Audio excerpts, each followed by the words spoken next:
So, I know that DC is reportedly keen to make Man of Steel 2 with Henry Cavill. As I noticed, it's an intense desire to spend less time doing Batman villains and more time getting Matt Reeves and James Gunn involved in producing the upcoming Man of Steel 2 movie. I know Cavill will don his red cape once again since we haven't seen that movie for a while. But I know Black Adam will fight Superman, but I had one funny problem about the previous movie that came out a decade ago. As I know, this is just the icing on the cake that a penguin could eat it, or even a pig who jumps over down muddy puddles. But this time, I'm not going to waste any damn time and focus on this movie. So, the plot is very simple. In this film, Clark Kent learns that he's a superpowered alien from the planet Krypton, and he assumes the role of mankind's protector as Superman. He wants to make the choice to face General Zod to prevent him from destroying humanity. But according to development, before this movie came out, what I'm really guessing according to what could have been is that Superman 5 was originally going to be directed by both Tim Burton and J.J. Abrams. For some reason, both Tim and Abrams were involved. Tim and JJ were involved in producing this unfinished idea of what this unproduced movie was going to be like. Although the first draft was originally going to have the somewhat famous Christopher Reeve, who is the father of his children Keanu Reeves and Matt Reeves. Well, despite the striking family resemblance, long before we had 2006's Superman Returns, I'm guessing Superman Lives is what it could have looked like. What it could have been is that Word of God mentions is that they both worked on this idea back in December 1995 after Batman Forever bombed at the box office because I gave it a 4 out of 10 because of Big Jack Film stating he gave it 10 out of 10, which is not good for me to handle it because it was not what I want to believe what it could have looked like. According to Word of God, Kevin Smith was involved in producing the script because the plot of the unfinished Superman Lives movie had a very interesting concept. The concept is very simple, which is originally called Superman Reborn in the UK, is very simple.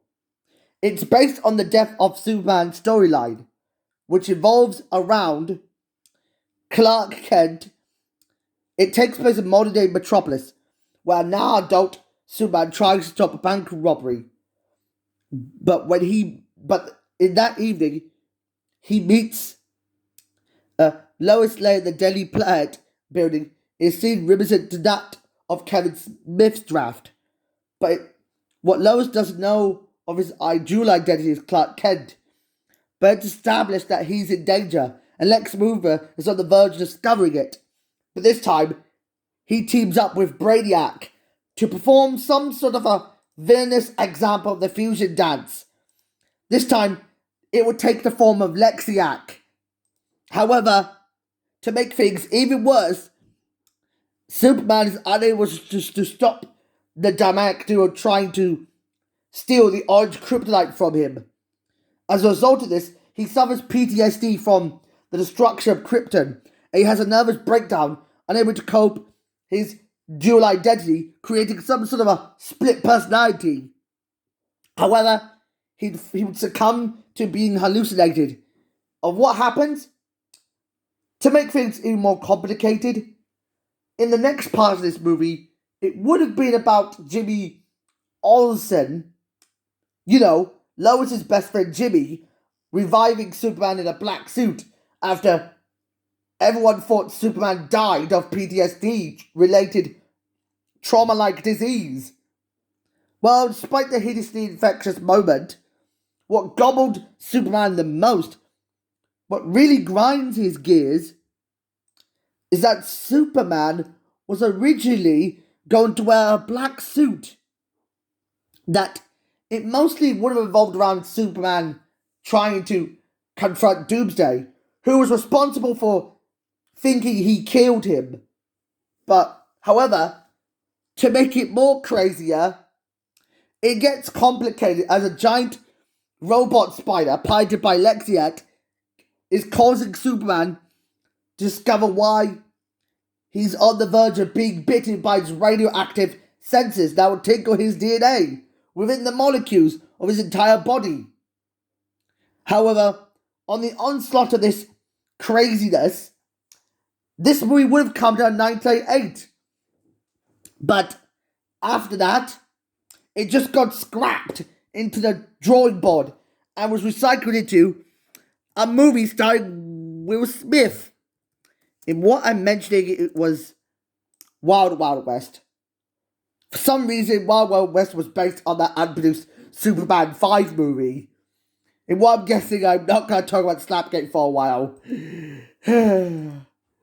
Speaking of Slapgate, this is why Zack Snyder did a really bad job doing this one. As I know, there's no Lex Luthor, no Brainiac, and no Mr. Mightyplict, who would have been the true mastermind behind Lexiac. As I noticed, it's not a good movie for me to handle. The special effects are bland. The story is not a good one because it doesn't make sense. And why would Clark lose his father to a tornado? Why would they steal this from Wizard of Oz? And also, what would they've done to him? I'm guessing like in Superman 2, Zod pretty much claims Superman to be his father. Oh, I get it. Oh, I learned that both of what I learned... What did I learn from Toy Story 2? Now, let me just discover the real shocking truth about why Man of Steel stole this from Toy Story 2. Let's find out right now. Oops.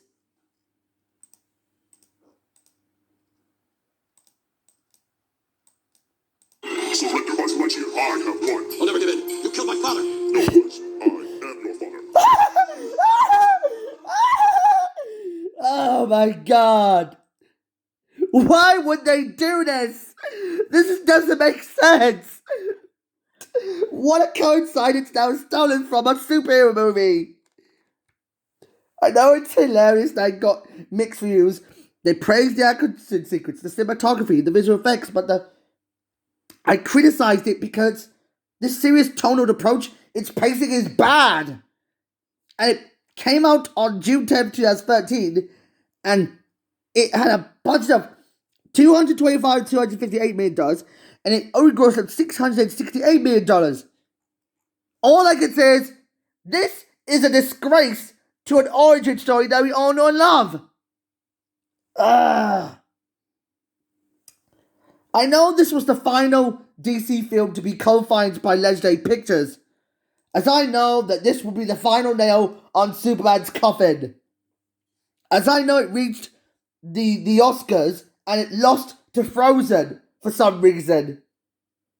I know it's not good for me to handle this story right before we had Lightyear's go woke, go broke attitude. I have no hopes of discovering what makes a good movie. But, I have no idea to think of. Actually, I'm going to give this movie like a 4 out of 10. It's not a good movie, but additionally, this is not my cup of tea. As I know, I came out on June 14th in the UK, and ended up seeing Harry Potter and the Sorcerer of the Philosopher's Stone, which was a really good movie, but along with Fellowship of the Ring, of course, and although by accident I had no hope but to believe that this is not good.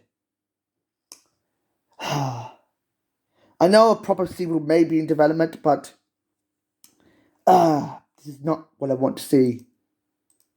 But, Mom, what are you doing here? I'm not doing anything. I'm tidying up. Oh.